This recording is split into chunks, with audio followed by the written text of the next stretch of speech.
Okay. Right. ఇప్పుడు కొన్ని నియోజకవర్గాల గురించి మిమ్మల్ని అడుగుతాను. అక్కడ పోటీ చేస్తున్న అభ్యర్థుల యొక్క జ్యోతిష్యపరంగా ఉన్న విశేషాలు అంటే ఐ మీన్ డీటెయిల్స్ మాకు చెప్పండి. First utmost hot seat Pithapuram. నిన్నటికి నిన్న పవన్ కళ్యాణ్ గారు అక్కడ వెళ్ళిన తర్వాత జరిగిన హైపు అక్కడికొచ్చిన జనాలు, ఆ సమీకరణ చూసిన తర్వాత నా గెలుపు నల్లేరు మీద నడక అనే ఫీలింగ్‌లో ఆయన ఉన్నట్టు కనిపించింది. వంగ గీతకి, పవన్ కళ్యాణ్‌కి ఉన్న పాజిటివ్స్, నెగెటివ్స్ ఏంటి? ఎవరు గెలుస్తారక్కడ? ఇక్కడ పిఠాపురం అనేటువంటిది కర్మ పిపాక ప్రాంతం అది. ఏ జ్యోతిష్యుడైనా కూడా ఆంధ్రప్రదేశ్లో ఎవరి జాతకాన్ని రాయాలన్నా, ఎవరి ఫలితాలు చెప్పాలన్నా పిఠాపురంలో సూర్యోదయమైనటువంటి సూర్యోదయ సమయాన్నే ప్రామాణికంగా తీసుకునేటువంటి సాంప్రదాయ విధానం మొదటి నుంచి మనకు ఉంది. అంటే కుంతి మాధవ స్వామి గుళ్ళో దేవాలయంలో గంట కొట్టితేనే పిఠాపురంలో ఉన్నటువంటి కుక్కుటేశ్వర స్వామి దేవాలయంలో కోడిపుంజు శివలింగం మీద వెళ్ళి కొక్కరొక్కో అని అరిస్తేనే ఆంధ్రప్రదేశ్లో సూర్యోదయం అవుతుంది. ఇది చాలా మంది తెలియని రహస్యం. కుంతీదేవికి మోక్షం పొందినటువంటి ప్రాంతం అది. శ్రీకృష్ణుడు అడుగుతాడు, అత్త నీకేం కావాలో కోరుకో అంటాడు. నాకు ఎప్పుడు కష్టాలే కావాలని కోరుకుంటుంది. అదేంటత్త అందరూ అని కోరు ఇలా అంటే, కష్టం అనేది ఉంటే కదా నువ్వు నాకు కనపడేది, కాబట్టి నాకు కష్టాలు ఉండాలి, నువ్వు కంటికి కనపడాలి. ఎందుకంటే కుంతి మోక్షస్థానం అంటారు దాన్ని. అందులో పాదగయ, గయా ప్రాంతం, కుక్కుటేశ్వర స్వామి పురోహితిక అమ్మవారికి దివ్యస్థలం అది. ఇలాంటి ప్రాంతంలో పిఠాపురం చరిత్రలో 1951 నుంచి 2019 వరకు స్థానికులకు మాత్రమే అక్కడ విజయ అవకాశాలు ఎక్కువ ఉంటాయి. రెండోది, అక్కడ వంగా గీత గారి యొక్క జాతకంలో భాగ్యస్థానం, లాభస్థానం, రాజ్యస్థానాల్లో బలమైనటువంటి గ్రహం ఉండడం, ఆమె ఓపికకి, సహనానికి, ఆమె రాజకీయంగా ఎదిగినటువంటి చరిష్మా ఉన్న వ్యక్తి. అంతటి రాజశేఖర్ గారి హయాంలోనే ప్రజారాజ్యం పార్టీ నుంచి గెలిచిన వ్యక్తి. ఒక సామాన్య కార్యకర్తగా, ఒక జడ్పీటీసీ చైర్మన్గా మొదలైనటువంటి ఆమె ప్రహసనం ఈ సంవత్సరానికి బలమైనటువంటి గ్రహస్థితులు ఉంటాయి. ఇక్కడ 36,000 ఓటు బ్యాంక్, దేవాంగ పద్మశాలి ఉన్నటువంటి ఓటు బ్యాంక్. ఈ ఓట్ బ్యాంక్ మొత్తం కూడా ఈ 36,000 ఓటర్లు ఎవరైతే ఉన్నారో వంగా గీతా గారిని తన తోబుట్టువుగా భావించేటువంటి స్వభావం కలిగినటువంటి వ్యవస్థ. మంచికి కానీ చెడుకు కానీ ఏ రోజు ఇంటికెళ్ళినా తలుపు తట్టి పలకరించేటువంటి మనస్తత్వం. ఆమెను ఓడించడానికి పవన్ కళ్యాణ్ గారిని అక్కడ పెట్టడం, ఆయన కేవలం కాపు సామాజిక వర్గ ఓట్లను ఎంచుకోవడం, టోటల్గా అతనికి అది మైనస్. ఇప్పుడు నిన్న మనం చూసాం, నిన్న మధ్యాహ్నం కార్యకర్తలందరూ ఆయన కలవడానికి వెళితే సెక్యూరిటీ గార్డ్స్ కొట్టి పంపించారు వాళ్ళు. అంటే పవన్ కళ్యాణ్ పిఠాపురంలో గెలిస్తే పిఠాపురం సంబంధించినటువంటి అంశాలు ఏదైనా మాట్లాడాలంటే ఆయన హైదరాబాదు వారి ఫామ్ హౌస్లో కానీ లేదా షూటింగ్ సెట్లో కానీ పలకరించే అవకాశాలు ఉంటాయి. రెండోది, ఓపిక, సహనము, నిబద్ధత, నిజాయితీ, శుక్రగ్రస్త జాతకుడు పవన్ కళ్యాణ్ గారు.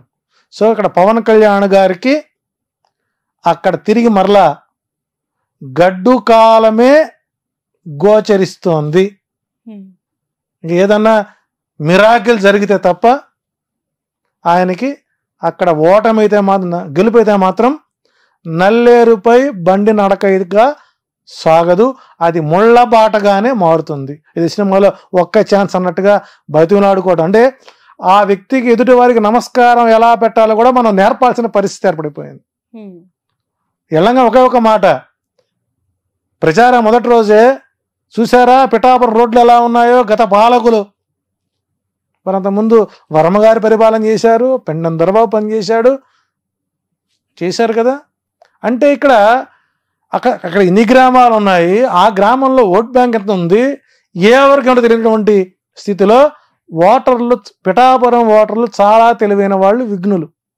కాబట్టి పవన్ కళ్యాణ్ గెలిపించుకొని సినిమా షూటింగ్ల కోసం తిరగాల్సిన అగస్త్యం రాకూడదు అనుకునే వాళ్ళందరూ కూడా వైసీపీకే ఓటేసే అవకాశాలు ఉంటాయి. రెండోది, ఇక్కడ లాజిక్ మనం మిస్ అవ్వకూడదు. ఇక్కడ పవన్ కళ్యాణ్ ఇక్కడ స్థానికంగా పాతుకుపోతే వర్మకి లైఫ్ రాజీ జీతం ఎక్కడి నుంచి వస్తుందండి? కాబట్టి ఇక్కడ పవన్ కళ్యాణ్ ఓడించడానికి తెలుగుదేశం పార్టీ షాడోగా వర్మ గారిని దించి, నీవు పవన్ కళ్యాణ్ ఓడించుకొని వస్తే మీకు నేను ఎమ్మెల్సీ పదవి ఇస్తాను, ఎందుకంటే అదే పవన్ కళ్యాణ్ కనుక తిరిగి అసెంబ్లీకి వస్తే లోకేష్ గారి రాజకీయం దెబ్బతింటుంది.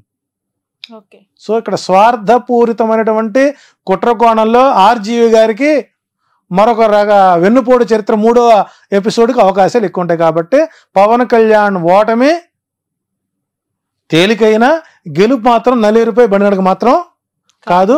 అవకాశం స్థానికంగా ఉన్నటువంటి వ్యక్తులకే, వాళ్ళు పిఠాపురంలో గెలుపుకు అవకాశాలు ఎక్కువ ఉంటాయి. అంటే వైసీపీ కంటే ఎక్కువగా టీడీపీ పవన్ కళ్యాణ్ ఓడగొట్టాలని ప్రయత్నం చేస్తుందంటారా? 21 స్థానాలు ఎక్కడైతే జనసేన పోటీ చేస్తుందో ఆ 21 చోట్ల కూడా తెలుగుదేశం క్యాడరు జనసేనకు ఓటెయ్యదు.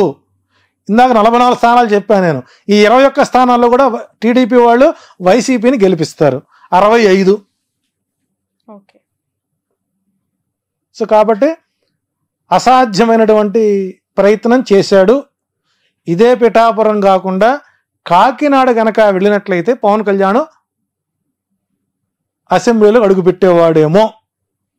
సో ఏదైనా సరే ఆయన రాజకీయ చరిత్ర ఎలక్షన్ అయిన తర్వాత జనసేన ఆంధ్రప్రదేశ్లో కనుమరుగయ్యే అవకాశం ఉంది, బీజేపీలో మెర్జ్ అవ్వడానికి అవకాశాలు ఎక్కువ ఉన్నాయి. రైట్. నెక్స్ట్ క్వశ్చన్, అంటే నెక్స్ట్ అంతే ఉత్కంఠగా ఉన్న మరొక నియోజకవర్గం హిందూపూర్. అక్కడ ఇప్పటి వరకు టీడీపీ జెండా తప్ప ఇంకొక జెండా ఎగరలేదు. టీడీపీ కంచుకోటగా భావించే నియోజకవర్గం. అక్కడ ఒక మహిళని జగన్ రంగంలోకి దించారు, దీపిక. సో బాలయ్య గారికి ఎట్లా ఉంది విజయ అవకాశం? అంటే ఆయనే పెద్ద జ్యోతిష్యుడు, ఆయనకన్నీ తెలిసినవాడు. గత చరిత్ర మొత్తం చూసినట్లయితే ఆయన ఆ నియోజకవర్గాన్ని ఎప్పుడు కూడా చూసినవాడు కాదు. భూ కబ్జాలు, సెటిల్మెంట్లు, పిఏలే రాజ్యపాలన చేసేవారు. కాబట్టి ఈ మధ్యకాలం 4-5 సినిమాలు మళ్ళీ ఆయన్ని ఫేమ్లో తీసుకొచ్చిన. అంటే గతంలో ఎప్పుడూ జగన్మోహన్ రెడ్డి గారు హిందూపురంపై దృష్టి పెట్టలేదు. కారణం ఏంటంటే ఇప్పటికి కూడా బాలకృష్ణ ఫ్యాన్స్ అసోసియేషన్కి జగన్మోహన్ రెడ్డి గారు కడప జిల్లాకి ప్రెసిడెంట్కి రాజీనామా చేయలేదు దానికి. ఓకే. సో ఆయన ఎప్పుడు కూడా బాలకృష్ణ గారిని ఎప్పుడు ఒక మాట అన్నారు కదా అసెంబ్లీలో కూడా.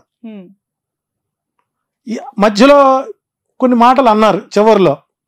కానీ ఈసారి అక్కడ త్రిముఖ వ్యూహం జరుగుతుంది. స్వామి పరిపూర్ణానంద గారి ఎఫెక్ట్ బాలయ్య బాబుకు ఇబ్బందికరంగా మారుతుంది. సో కాబట్టి ఈసారి హిందూపురం నియోజకవర్గంలో ఉన్నటువంటి వ్యక్తులు తన్నులు తినకుండా, కొట్టించుకోకుండా ప్రయత్నం చేసుకోవాలి. ప్లస్ స్థానికంగా ఉండేటువంటి వ్యక్తులను ఎప్పుడైతే మనం ఆదరిస్తామో మనకు అందాల్సిన ప్రతి సమస్యలు అక్కడ పరిష్కారం అవుతాయి. సో బాలయ్య బాబు గారి జాతకం కూడా ఈసారి కాస్త. ఇప్పుడు ఆపరేషన్ లేకుండానే మోకాళ్లకు ప్లాస్మా ట్రీట్మెంట్. మీ ఆర్థోపెడిక్ సమస్యలన్నిటికీ రోబోటిక్ టెక్నాలజీ ద్వారా తక్కువ ఖర్చుతో శాశ్వత పరిష్కారం. Free consultation. ప్రతి ట్రీట్మెంట్ పై 20% డిస్కౌంట్. ఈ ఆఫర్ కొద్ది రోజులు మాత్రమే. త్వరపడండి. V9 hospitals 9281465842.